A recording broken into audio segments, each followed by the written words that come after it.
Hey, salut Kiki, comment que ça va? On est lundi matin, il est 6h30, j'espère que vous avez passé un bon week-end. Chez nous, c'était de la glace, de la pluie, du regel, du dégel, de la gadoue partout. On a fait les petits vieux, on est resté dedans. Ce matin, on est là avec autre chose, puisque je vous ai dit que j'allais foutre le bordel un petit peu en 2025. Nous avons donc un tank, parce que j'ai pas envie de rouler des chenillettes sur un 4x4. Si déjà, je prends une chenillette ou un tank. Là, ça me plaît un petit peu mieux, je dois dire. Un M4A3 Sherman avec un canon de 76 mm, ça c'est le calibre, pas la longueur, mais c'est la version canon long, puisqu'il existe en canon court. Et je n'ai rien inventé, cette manchette nous vient du pays du soleil levant. Tourette 76, de la Tourette 76. Éclaté. Alors, ce bon vieux Sherman, c'était un tout petit char parce que les Américains ne pouvaient pas emmener du gros matos à cette époque-là. Donc ils ont débarqué avec des tout petits chars. Et ils se sont fait éclater par des King Tiger qui étaient déjà beaucoup plus balèzes. Mais ils se sont débattus comme ils pouvaient quand même, hein, c'est sûr. Ceci est un char Taigun. Taigun est le fabricant principal. Ensuite, il est rebadgé à plusieurs sauces. Tu as Toro. Toro qui notamment ont choisi de mettre ça dans des caisses en bois. Tu as Apsima, chacun met sur ses prix. Tu as des versions full plastique qui sont pas chères, chenilles plastique, etc. Et ensuite, tu as de plus en plus d'options. Cette version-ci est celle avec le plus d'options.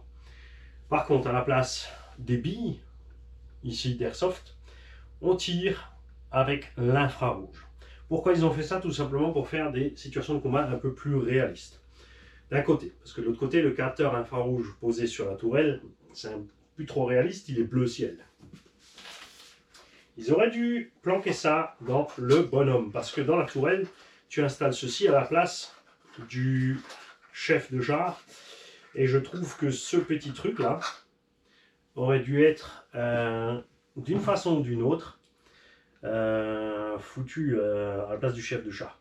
Alors, tu peux pas masquer la partie bleue, tout ça, hein, puisque tu vas tirer avec l'infrarouge, ça va refléter là-dedans, c'est là que le capteur va pouvoir capter, même si tu es loin, ça marche jusqu'à 15 mètres. Donc le canon émet une lueur infrarouge, si tu es dans le champ de vision avec ce truc-là, ton tank est immobilisé momentanément, et je crois qu'au bout de 3 shoots, tu es carrément bloqué.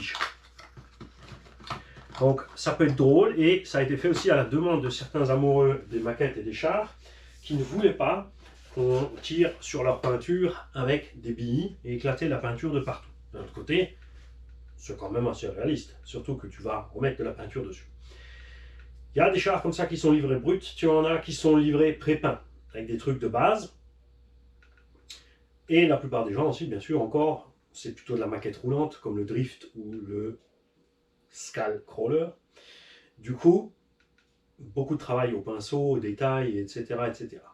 Ce bébé-là a les chenilles en acier, la transmission en acier, les derniers moteurs mis à jour, la tourelle en acier, le canon en acier, la baignoire en acier, poids 5,6 kg avec la batterie dedans en lipo.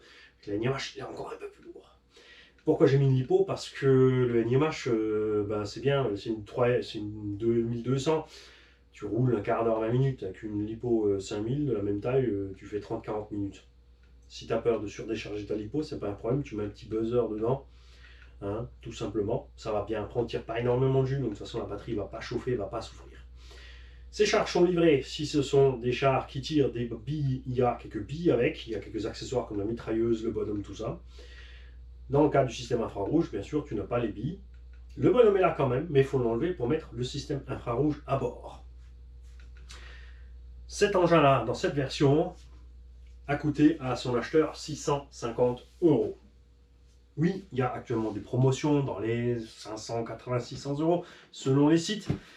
Et le voici, le petit bébé. Alors lui, c'est un collectionneur. Il l'a acheté, il l'a peint amoureusement et il l'a roulé un petit peu dans son salon vite fait, puis il l'a mis sur l'étagère.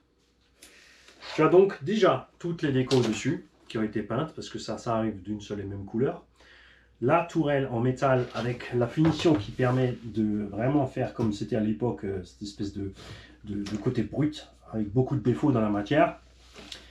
Le char a été reçu avec une coque endommagée, donc ils lui ont envoyé une deuxième coque qui est arrivée endommagée aussi. C'est pas très grave, hein, il a mis la peinture et de la colle, ça fait réaliste. Il a pris un éclat. Moi je trouve que ça ne dérange pas du tout, bien évidemment. Il a déjà peint la mitrailleuse aussi. Les trappes sont fonctionnelles et sont en métal aussi. Ici, tu branches le batélière précisément. Tu ne peux pas te tromper de sens. Il y a une petite et il y en a une grosse. La petite dans la petite, la grosse dans la grosse. Le terme que tu veux utiliser, tu trouveras toi-même. Je ne peux pas le dire, sinon ils vont dire attention, nous démonétisons la vidéo parce que nous sommes VOC. Je t'en foutrais, moi, du VOC.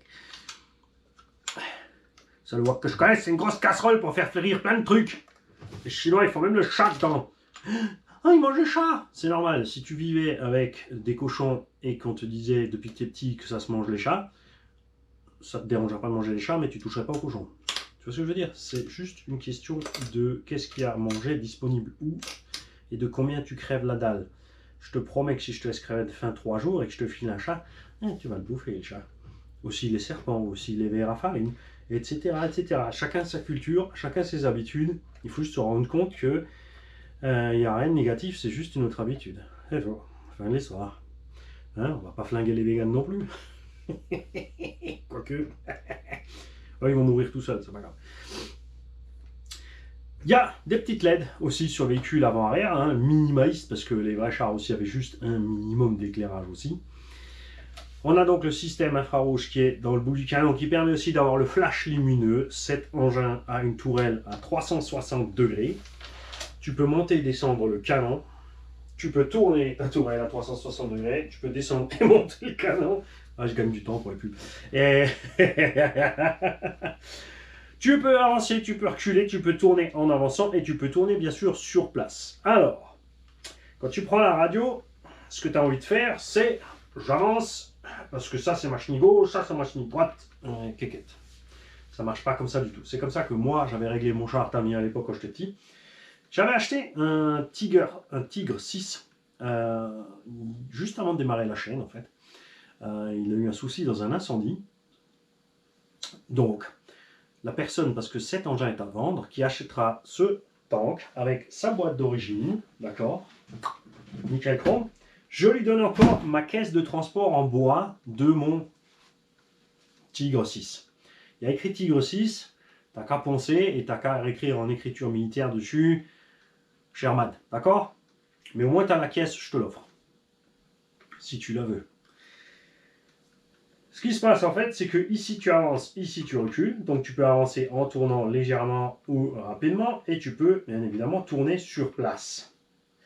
Ici, vers le bas, le canon va descendre et remonter. Gauche-droite, c'est la tourelle. Et quand tu vas aller vers l'avant, ou l'inverse, hein, vers l'avant ça va monter, descendre, et l'opposé, donc si je me suis trompé, badaboum, l'effet de recul. Tu vas voir, c'est assez sympa, moi j'aime bien. Ici, tu as le démarrage du moteur. Tant que ceci n'est pas activé, le char a juste les lumières qui clignotent et il ne se passe rien. Ce bouton lit, c'est le trim de direction pour rouler tout droit. Ce bouton-là, c'est tout simplement la mitrailleuse. Le son de la mitrailleuse, tu as le de la petite mitrailleuse ici. Et je ne me souviens plus s'il y a une petite LED dedans, s'il flash ou pas. Ou si cette option est sur cet engin ou pas. Moi sur le Tigre 6 je l'avais dessus, ça c'est sûr. Les batteries, il y a 6 cellules standard AA dedans. Il y a une petite vis, comme ça ça ne s'ouvre pas tout seul. Pour ouvrir le capot du char, tu as ici une petite languette là derrière. Tu le dois tranquille, ça j'ai le droit de dire, ça doit passer je pense. Tu l'ouvres délicatement après l'avoir glissé en arrière, puisque il y a les câbles. Tu as ici le moteur pour la tourelle. Ça, c'est du plastique. Donc, tu forces pas dessus à l'arrêt, sinon tu vas les claquer, évidemment. En roulant, non, il t'arrive rien. Hein? Tu as le régulateur de vitesse ici. Attends, bouge pas. Je vais le mettre par là-bas. Comme ça, il n'y a rien qui tombe. Ce serait moche. Hop. Voilà. Régulateur de vitesse pour les deux moteurs RS. Ça, c'est des... c'est même pas des 380, c'est des 180, je crois. Bien multiplié avec, bien sûr, la transmission full métal sur bague en laiton, suffit large dans ce genre d'engin, hein, on ne roule pas à watts 1000 km/h. Suspension indépendante, chaque petit rouleau a son petit ressort, tu vois, ils ne sont pas reliés l'un à l'autre. Ils sont tous indépendants sur toute la longueur. Le récepteur et le variateur sont une seule pièce. Ensuite, tu as le module pour la lumière et le module ici pour la fumée. Pour remplir, tu ouvres ici, tu mets l'huile à l'intérieur de ce module de fumée qui se met en route tout seul. Je me souviens plus, je crois que sur mon char, j'avais un interrupteur séparé pour couper la fumée. Celui-ci est automatique, ça fonctionne en un seul. Pourquoi je préfère ces chars largement aux chars Tamiya? Bien sûr, les chars Tamiya sont peut-être un peu plus réalistes encore.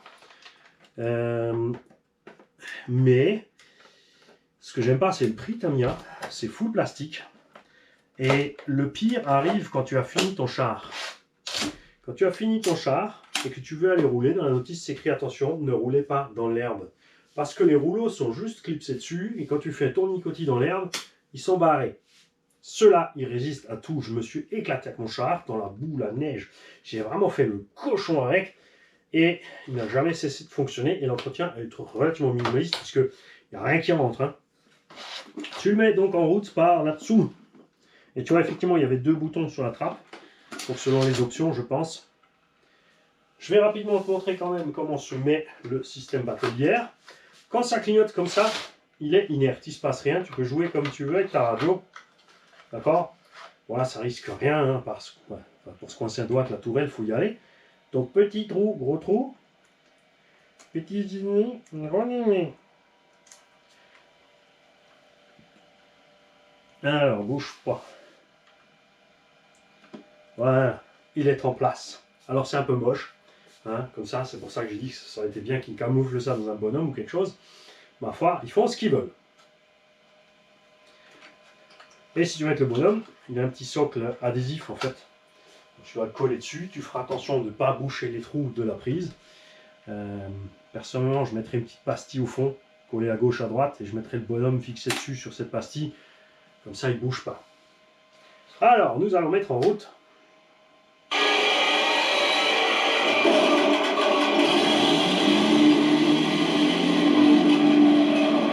Ok. Est-ce qu'on a la mitraillette? Il n'y a pas la mitraillette sur celui-là. Ok. Tourelle.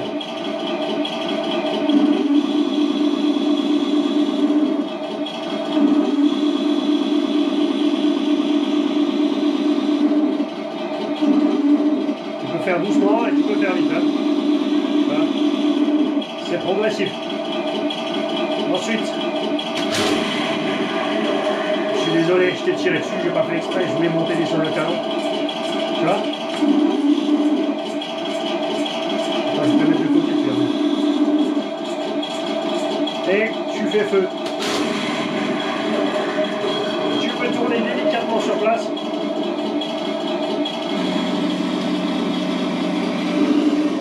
Ou rapidement.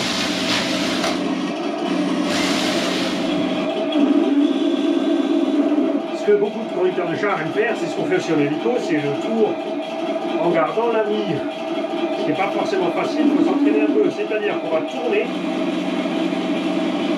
tout doucement et qu'on va garder le canon face à l'objectif.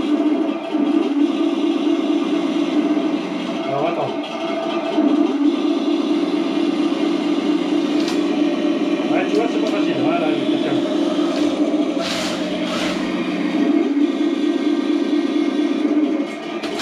boum! Ah! Je t'ai encore mis une pilule dans la cafetière. Bien sûr, donc tu peux avancer juste avec ce stick.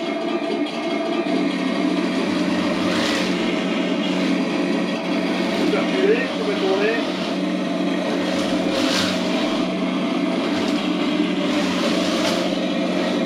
Ensuite, il ne faut pas oublier qu'un vrai char, ça ne roule pas toujours doucement. Hein. Un char Leclerc qui fait 52 tonnes, ça envoie quand même du 104 km/h à blinde. Vous en faites pas, ce qui coule un peu, c'est l'huile pour le fumigène. J'en ai mis une goutte avant, mais j'ai mis à côté, c'est pour ça que j'ai arrêté de le faire. Il faudra prendre un petit entonnoir pour le faire. Tu n'oublies pas, bien évidemment, quand tu as fini d'ouvrir et de débrancher ta batterie, si c'est une énième H, ça va parce qu'elle va se vider à 0 point barre. Certains modèles avaient prévu la prise de charge, donc la batterie charge branche en permanence et toi tu branches ton char. Je suis pas chaud du tout personnellement de charger une batterie dans un véhicule. Hein. On a vu des Américains faire flamber complet comme ça des engins parce qu'ils ont le câble qui passe dans la voiture, la batterie dans le véhicule, ils ont mal fait un truc avec un câble, l'ont pincé, ou ils ont fait une couille de polarité, ou ils ont chargé en nickel cadmium une lipo, ça leur a pété à la gueule, et après bien sûr ils ont voulu dire que bon, c'est la faute à la marque. Mais non, c'est la faute à l'américanisme. Malheureusement, on en a de plus en plus chez nous aussi, des gens qui se comportent comme des Américains. Hop. Et si tu veux ce char, il faut savoir, je te le répète, qu'il est à vendre si tu arrives par là et que tu n'as pas regardé le début de la vidéo. D'accord? Valeur neuve, donc 650 €. Ouais, il y a sûrement des promos en cours, machin, bidule. Mais on s'en fout, puisqu'on est quand même moins cher que la promo. La promo est à 550. Et je te file en plus la caisse en bois avec. Pour le transport, avec la caisse en bois, bien sûr, ça coûtera un peu plus cher. Mais on va intégrer ça dans le prix. D'accord? Tu peux avoir ce Sherman à 400 boules. Qu'est-ce que t'en penses? D'accord? Et pour aller avec ce petit Sherman, c'est pas tout. Nous avons encore une petite machine qui a été adaptée. Théoriquement, normalement, si j'ai tout bien compris, elle est à la bonne échelle pour aller avec. Et de la bonne époque aussi pour aller avec. Nous avons ici ce petit camion qui lui aussi a été modifié. Là, j'installe, bouge pas la radio. Non, c'est pas celle-là. Si, c'est ça. J'ai cru que je me suis trompé. Nous avons donc un servo de direction, forcément. Là, steering. Nous avons quelque chose qui doit être l'éclairage. On va foutre en auxiliaire. Bim. Et le variateur. Parce que ces petits engins ont des combos de base. Et ce qui fait que tu ne peux pas vraiment les exploiter. C'est plus du jouet mobile. Même si c'est un look maquette. Beaucoup les ont achetés pour ça, justement, pour les modifier eux-mêmes. Parce que ça donne un bon petit look pour pas trop cher. Ces machines coûtent en gros 70 € avec les frais de port. Là aussi, le propriétaire a rouillé un peu l'engin. Parce que la guerre est finie, donc on est après-guerre longtemps plus tard. Et tu as fermé le capot, Mani, et tu as... Oui. Les portières sont fonctionnelles, l'intérieur est fonctionnel. Tout ce qu'il faut encore y faire, moi j'y mettrai une petite caisse à outils pour planquer la batterie. On a suspension indépendante. Ce sont 3 ponts, c'est un 6-6, d'accord, à transmis permanente, bloqué. Même pas, il y a un diff à l'avant, regarde. À l'arrière aussi. Waouh! Il y a 3 diffs dans le gosier. Et épais, on va pouvoir mettre gaz. Tout de suite, il faut que je teste. Hop. Et... T'as pas mis les piles. La pépile, où sont les piles?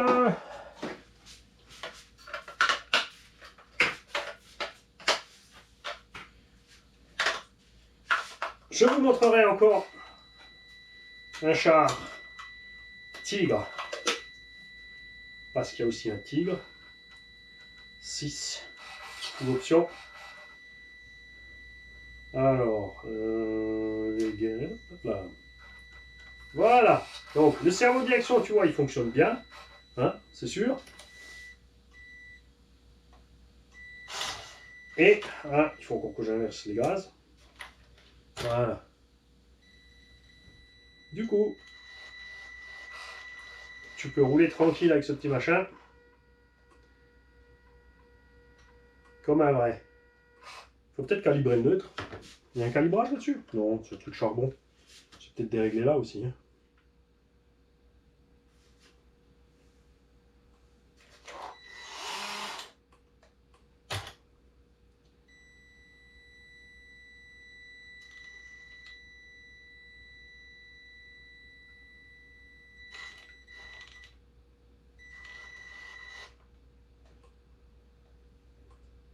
Mhm.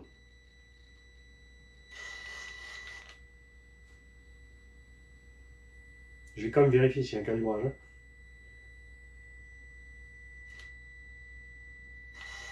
Wow! T'en vas pas, reste avec nous!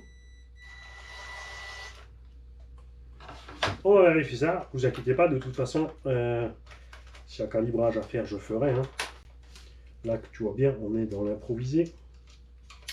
Pas de calibrage sur ces varios, normalement. Hein.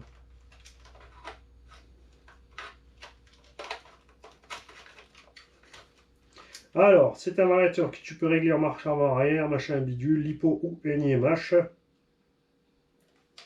D'accord. L'interrupteur. Où est-ce qu'il est l'interrupteur? Il est là. Ok, on va remettre en route avec le truc à 0. Et tourne le bouton tourne jusqu'à ça siffle plus. Où tu vas? Reviens, reviens.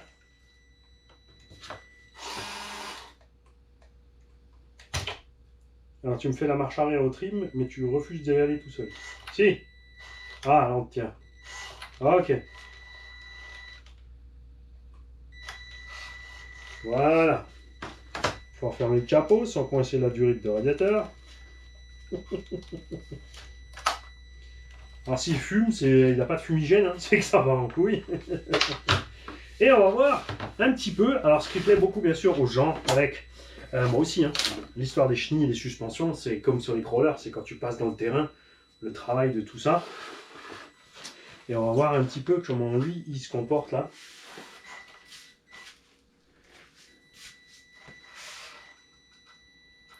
On va peut-être glisser un peu là.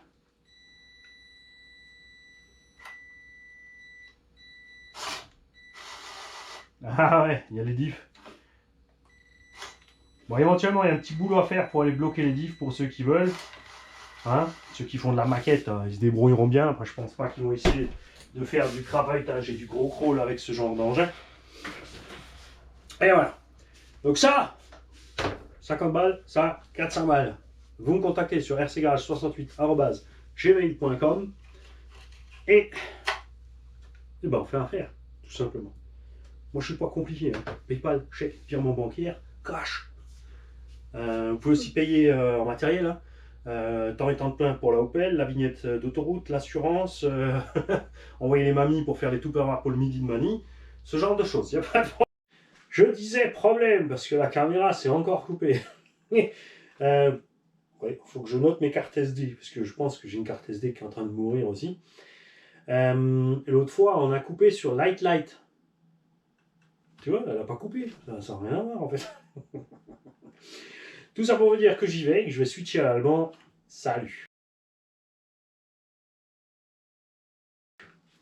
Hey, hallo Jungs, wie geht es euch? Wir sind Montagmorgen, 6:30 Uhr, also vielleicht ein bisschen später, für euch jetzt Viertel vor 7 ungefähr. Und wir haben hier zum Verkaufen ein kleines Paar, das zusammenpasst für die, die es wollen. Wir haben hier einen kleinen LKW von demselben Jahrgang als diesen Sherman Panzer.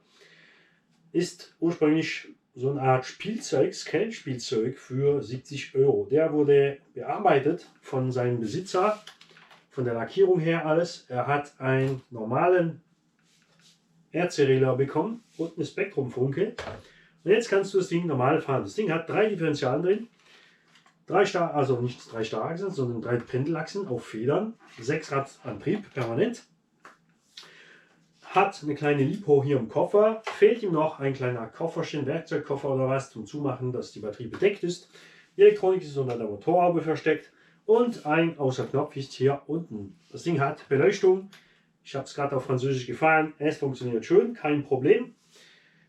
Die wollen, können dann die Diffs sperren, wenn sie rumkrabbeln wollen oder so. Im kleinen Maß. Das ist jeder seine Sache. Das Ding, Minimumbau 50 Euro. Und der Sherman mit der lange Kanone aus Stahl. Wir haben die Tower aus Stahl, also das Tourette, Stahl, die Kanone, die Unterwanne, die Ketten, die Antriebsrädchen, den Antrieb innen voll Stahl. Es ist die Version mit dem letzten Update an den Motoren. Der Besitzer hier auch hat schon ein bisschen lackiert, damit es schön aussieht wie echt, weil das kommt ja nicht so alles mit dem Detail drauf, auch natürlich am Maschinengewehr. Du hast die Klappen, die hier auf und zu gehen, aus Stahl. Hier kannst du das Battle IR reinmachen. Der hat nicht die Kugeln drin vom Airsoft, sondern das Battle IR. Haben sie gemacht auf Wunsch von vielen, die gesagt haben, wir wollen nicht Kugeln rumschießen. Man spielt drüber überall rum. Das finde ich geil.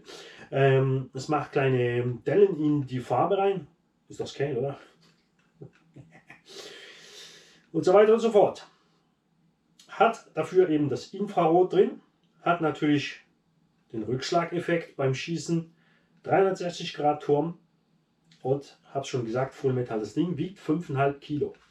Das kannst du fahren mit NIMH, liefern sie in der Regel dazu. Mit 2000 mA fährst du 4 Stunden. Und du kannst ganz einfach eine Lipo 5000er reinmachen. Sowas geht rein. Und da fährst du locker 3-4 Stunden. Und das macht Spaß. Ich hatte persönlich auf meinen Königstiger 6 FVP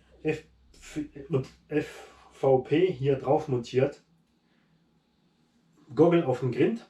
Konntest du einfach die Front vom Panzer und die Kanone sehen. Das war super lustig. Am Anfang musste ich natürlich dran gewöhnen, wenn das hier der Turm nicht gerade steht. Natürlich ist es beim Fahren ein bisschen komisch. Musste ich anpassen. Gerade dann beim Fahren und beim Tower im richtigen Weg halten. Musst du ja nicht vergessen, wo du hinfährst. Aber es war super lustig. Gerade mit den Kugeln drin. Imbusschlüssel in den Garten pflanzen. Kleinen Draht dran und einen Bierdeckel drauf. Und da kannst du so ein Parcours machen und rumschießen. Ting! Du hast mit dem FVW genau gesehen, wo die Kugel hinfliegt. Und dazu hattest du noch den Ton, ob es abgeschossen ist oder nicht. Nun aber, der hat das IR drauf. Aufmachen geht hier hinten. Hast du eine kleine Lasche. Dann kannst du hier raufmachen und zurückschieben. Der Besitzer hat der Panzer bekommen mit einem beschädigten Topdeckel hier. Hat einen zweiter bekommen. Das sende ich natürlich auch dazu.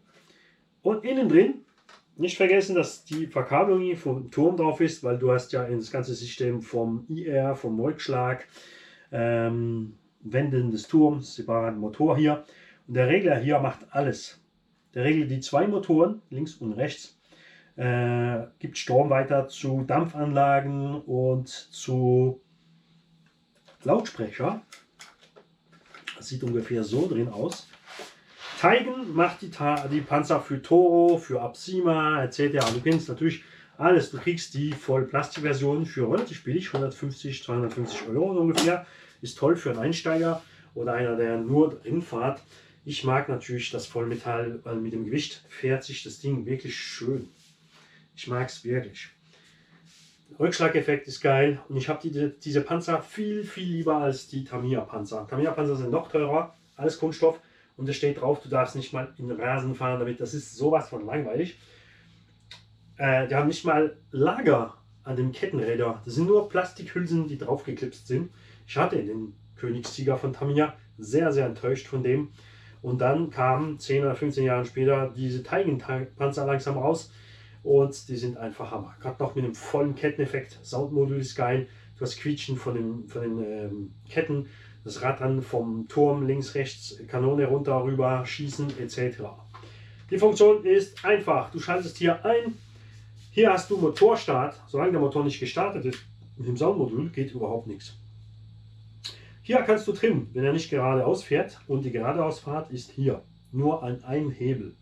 Rückwärts ist hier. Wenden auf Platz ist hier und Wenden in der Fahrt ist da oder da und Wenden rückwärts fahren ist da oder da, ist ja klar. Turm drehen, 360 Grad, hat eben alle Optionen drauf, habe ich gesagt. Turm, rauf oder runter, also geht runter, dann rauf, dann wieder rauf, dann wieder runter. Und nach hinten oder umgekehrt, wenn ich es jetzt falsch gesagt habe, hast du den Schuss mit dem Rückschlag. Das Ding geht locker einen Zentimeter zurück. Es ist wirklich cool, ich mag das Ding. Neupreis 650 Euro. Ich gebe noch dazu, das ist nicht mein Panzer, aber ich hatte ja den Königstiger, der in einen Brand geschmort ist. Ich habe aber noch die Kunststoffkiste, weil ich hatte die Holzkiste, weil es war ja ein Toro-Panzer und Toro liefert eben die Holzkisten dazu. Also habe ich die Kiste von meinem Königstiger ein bisschen abschmirgeln, frisch bearbeiten und dann kannst du selber draufschreiben Sherman, okay? Der Panzer ist komplett mit der Schachtel, Bedienungsanleitung, Öl für die Dampfanlage, Ladegerät für den Yamaha. Eine Yamaha, die ist gestorben, die ist ein bisschen zu lang gestanden, ist auf 0 und geht fast nicht mehr rauf. Persönlich sowieso fahre ich mit einem Lipo. Und nein, eine Lipo explodiert nicht irgendwie schlimmer als eine Yamaha oder so. Ich benutze Lipo, seit es die gibt für die Ärzte und es ist mir noch keine einzige um die Ohren geflogen. Und wenn es passiert ist, also wie gesagt, gratis um die Ohren geflogen. Ich habe ein- oder zweimal beschädigt beim Fahren, Kabel angeklemmt oder so. Dann ist sie hoch. Ich hatte viel Zeit, genügend Zeit, um ans Auto zu gehen, Batterie rausreißen und einfach nur aufs Asphalt legen, damit nichts passiert. Denkt daran, eine leere Lipo ist ein nasser Knaller. Macht nur. Und eine volle Lipo geht auf, fußt, dampft, dann fackelt sie ab wie ein Brenner. Lipo macht nicht gerade bumm, fertig, Schluss. Das würden wir schon lange wissen, oder? Schon halten alle Leute, die Angst haben von Lipo, komischerweise ein Handy mit Lipo 1S oder 2S jetzt sogar in der Tasche haben neben den Eier. Ihr Pfannen. Also ich fahre mit Lipo in den Panzer. Im schlimmsten Fall, wenn du Angst hast, machst du einen Buzzer dran, damit du nicht zu tief runterfährst. Aber du weißt ja, du kannst ja einfach mal eine halbe Stunde fahren, dann die Batterie messen, da wirst du sehen, wo sie steht. Und da weißt du, jede halbe Stunde kannst du einfach dann die Batterien wechseln oder so und die ist nicht leer. Also hält sie ewig. Okay? Meldet euch bei mir auf meine E-Mail rcgarage68gmail.com. Panzer, Neupreis 650, Verkauf 400. Okay? Ist schon lackiert. Wie gesagt, hier hat er ein bisschen Kleber dran, es wurde aber auch lackiert, damit es echt aussieht. Ist ja auch scale-mäßig, wenn eine Schramme drin ist. Und es gibt noch einen zweiten Deckel dazu, den ich wo hingelegt habe. Irgendwo hier. Manni, was hast du mit dem Deckel gemacht? Weiß ich nicht mehr. Jungs, macht's gut, schöner Tag und bis morgen. Meldet euch so schnell wie möglich, weil ich habe ja nur einer. Der, wie gesagt, ist 50 Euro. Ich kann alles zusammenpacken irgendwie.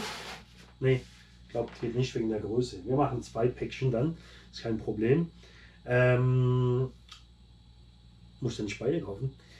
Und es kommt noch ein Königstiger Toro mit allen Optionen drum und dran, auch mit dem Battle IR im Fall, damit du es weißt, im Fall, wenn du 2 kaufen willst. Der Preis vom Königstiger ist dann derselbe, kostet auch 650 Volloptionen neu. Oder vielleicht ein bisschen mehr, weil die ganze Box noch dabei ist, aber Verkaufspreis ist dann derselbe. Tschüss Jungs, macht's gut.